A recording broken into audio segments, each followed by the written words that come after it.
começar com a vitória do Santos, é claro, de virada, sufoco, porque viu o Novo Horizontino abrir o placar aos 30 do primeiro tempo.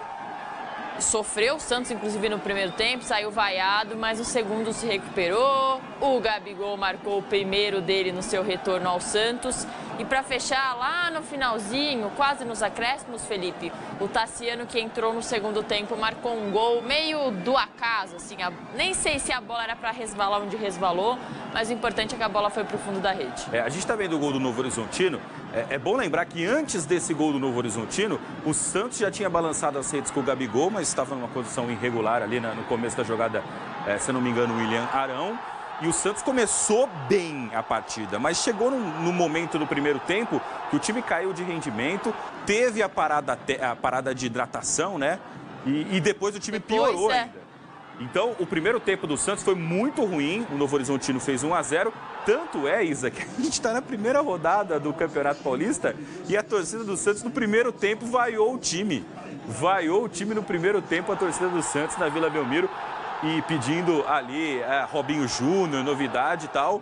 E foi o que aconteceu. O Vojvoda tirou o Cabaleiro, que estava mal no primeiro tempo, colocou o Robinho Júnior na volta do segundo tempo. O time melhorou, tanto é que o Gabigol já logo empatou. E aí no finalzinho, o gol da vitória que a gente acompanhou com o Tassiano. Esse foi o gol que foi invalidado do Gabigol. O gol do Gabriel Barbosa foi bem no comecinho do jogo, já foi invalidado. Agora o que é bom destacar é que ele é um cara que não perde muitas oportunidades, né, Isa? O Gabigol, a bola chega para ele e ele finaliza muito bem. Olha essa defesaça do goleiro do Novo Horizontino. O Gabigol é um cara que, se tiver motivado, se tiver também com condições de receber bolas para finalizar, né, também não é um cara que começou a carreira buscando o jogo, né? O Gabigol é um cara que já mais experiente, ele nem atingiu 30 anos ainda, mas mesmo assim mudou um pouco a característica de jogo dele depois de tantos anos de sucesso no Flamengo. Mas quando a bola chega para ele realmente é diferente e fez o gol de empate, já tinha feito um gol em condição irregular e o Santos consegue essa vitória no sufoco contra um bom time do Novo Horizontino. Eu acho que dos times que a gente tem na primeira rodada, o São Paulo pega o adversário mais difícil, que é o Mirassol, e depois o Santos, que pegou agora o Novo Horizontino, que um ano passado, para quem não lembra, o Novo Horizontino bateu na trave, quase subiu para a Série A. Por 2 pontos, o Novo Horizontino não estaria na Série A do Brasileirão. E esse Novo Horizontino que tem o Rômulo, né, que foi contratado pelo Palmeiras em 2024, depois de fazer um excelente Paulistão em 2024, com o Novo Horizontino. Palmeiras contratou, teve poucos minutos, não se adaptou. O Palmeiras emprestou para o Ceará no passado e aí no final do ano ele saiu do empréstimo do Ceará e foi novamente para o empréstimo para o Novo Horizontino. Até o fim de 2026 ele tem empréstimo. E, cara, o contrato do Rômulo com o Palmeiras é até 2028, Felipe. 4 anos. Foi uma aposta arriscada do Palmeiras. Claro que ele pode ainda render algum dinheiro para o clube, mas não deu certo. Não deu certo no Palmeiras, naquela primeira tentativa dele no Palmeiras com o Abel Ferreira, né? No Ceará também não deu certo, mas nada impede ele voltar para o Palmeiras porque tem contrato. Exato. Quantos jogadores a gente já não viu fazendo isso? Bate e volta, bate e volta. O Palmeiras teve recentemente o Arthur, que era do Palmeiras, foi vendido para o Bragantino, depois voltou para o Palmeiras, depois foi vendido de novo. O próprio Rafael Veiga, quando chegou no Palmeiras, teve que ser emprestado para voltar e depois virar tudo que virou. Então, eu vejo o Rômulo um jogador de muita qualidade, mas às vezes a pressão de você jogar num time grande é difícil para o jogador assimilar logo na sua primeira temporada. E o Abel também não deu muitos minutos para ele. Também tem isso. Então, se ele fizer novamente um bom Paulistão pelo Novo Horizontino, ele com contrato com o Palmeiras, certamente o Abel pode dar uma outra oportunidade para ele, que o contrato é longo, né? Até Exatamente. 2028. E ele participa da jogada do gol do Novo Horizontino, dos pés dele que sai ali a ideia pro gol. Bom, Gabigol é diferente, como você já falou. Acho que com o Neymar ali, claro, vai dar um toque ainda mais especial. Muita gente faltando hoje, Tiquinho Soares com edema na coxa, o Zé Rafael com conjuntivite. Então, o Vojvoda ainda não tem o que o Santos pode oferecer de melhor para ele, exceto o Neymar também, que vai demorar mais um pouquinho. De qualquer forma, é diferente, mas Cabadeiro. Todo mundo sabe, o torcedor do Santos sabe que não vai sair nada dali. E aí você começa um ano, a primeira partida você coloca... Cara, eu entendo que o Robinho Júnior seja muito novo, tenha tudo isso, mas o torcedor do Santos já tá careca de saber, Felipe, que não ia dar certo. E ele entra, joga mal, o Lautaro Dias também joga mais ou menos, mas ele dá uma oportunidade maior. Parecia que o Lautaro e o Gabigol não estavam muito entrosando ou um estava batendo a cabeça, indo na mesma posição do outro. Depois deu uma melhorada, mas de qualquer forma são jogadores que já... tem uma desconfiança da torcida. Eu acho que o Lautaro Dias dá para insistir mais nele.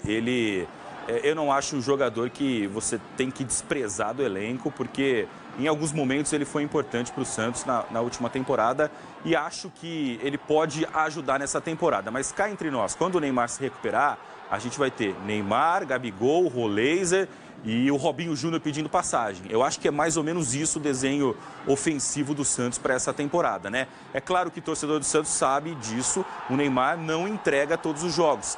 Entrega que eu falo, ele não consegue jogar em todos os jogos, todas as partidas. Ele vai ser aquele jogador que vai jogar uma, vai jogar outra, depois vai ser poupado. Isso faz parte, vai fazer parte da recuperação dele, do processo de recuperação dele. E se a gente lembrar que nas últimas 10 temporadas, o Neymar não entrega mais do que 30 jogos no ano. E já vem sendo assim há muito tempo, né? Desde a época do Paris Saint-Germain. Então, por isso que é importante também ter peças de reposição para o dia que o Neymar não estiver jogando, o Santos ter ali condição de usar o Lautaro Dias, quem sabe o Robinho Júnior fazendo a função que o Neymar hoje faz no Santos, né? Então, agora, o Cabaleiro, eu não sei te falar. Uma boa notícia é que o Tassiano terminou em alta a última temporada. Lembra? Gente, vocês não podem criticar o Tassiano, hein? Salvou o Santos do rebaixamento. Na última temporada ele terminou em alta ali nos últimos jogos e começa marcando gol.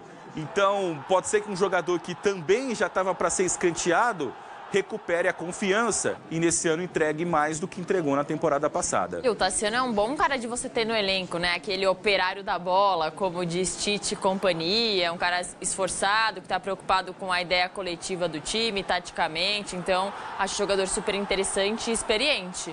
Sim, experiente, um jogador que se posiciona bem. O gol dele foi meio que esquisito hoje, mas ele apareceu numa boa jogada do Igor Vinícius, né? Sambou para um lado, sambou para o outro, fez o cruzamento ali na medida e o gol do Tassiano. Mas é isso, né? O atacante, a bola chegou nele, independente se vai de canela, de cabeça, de placa, de bicicleta, de voleio, ele tem que colocar a bola para dentro, né? Fazer o gol. E começou bem o Tassiano fazendo o gol, né? No finalzinho, essa primeira vitória do Santos no Campeonato Brasileiro. Acho que também não é para ser titular dessa temporada, mas pode ser um jogador útil. Tassiano, o próprio Lautaro. Agora, Cabaleiro, Cabadeiro, talvez uma insistência danada do técnico Vojvoda com ele, né? Ele não entregou. Não mesmo. O Gabriel Brazão fez excelentes defesas, principalmente na pressão do Novo Horizontino no primeiro tempo.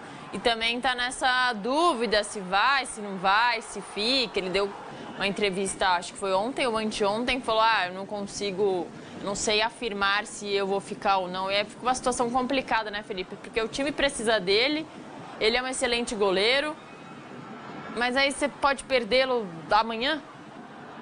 É difícil quando vem uma investida de um time hoje que é protagonista do futebol brasileiro como o Flamengo, né? É difícil também para o jogador entender o jogador e rejeitar o Flamengo no momento atual do Flamengo. Não estou falando de grandeza de equipes, né? Pela história do Santos, história do Flamengo, nada disso. Mas hoje o Flamengo luta pelos principais títulos do continente. O Santos está num processo de reestruturação, voltou para a Série A na penúltima temporada, teve muita dificuldade no ano passado. Até por isso o Brazão foi destaque, né? Apareceu mais porque o Santos dava muitos espaços, né? Precisou muito do goleiro e ele conseguiu ali aparecer muito, foi muito importante na última temporada. Agora, o Flamengo, os diretores do Flamengo, se viram esse primeiro jogo, eles realmente entendem que, olha, esse cara é diferente, esse cara é bom mesmo. E o Brazão é um bom goleiro, ele é um bom goleiro. Ainda não está no nível de goleiros que estão hoje na seleção brasileira, né? Tem muita gente que fala, o Brazão tem que ir para a seleção. Acho que ainda não. Calma, torcedor. Calma, torcedor. Tem goleiros na frente do Brazão, mas é um goleiro que já saiu daquele status de promissor. Eu acho que já é um goleiro confiável E para o Santos seria muito ruim perder ele para essa temporada, porque eu imagino como é que o Santos vai encontrar um goleiro tão bom para substituir o Brazão sem gastar muito, né? Agora, a gente também sabe que o caixa do Santos, financeiro do Santos, depende também de vendas. E o Brazão pode ser uma das vendas importantes para o Santos fechar as contas em dia no final da temporada.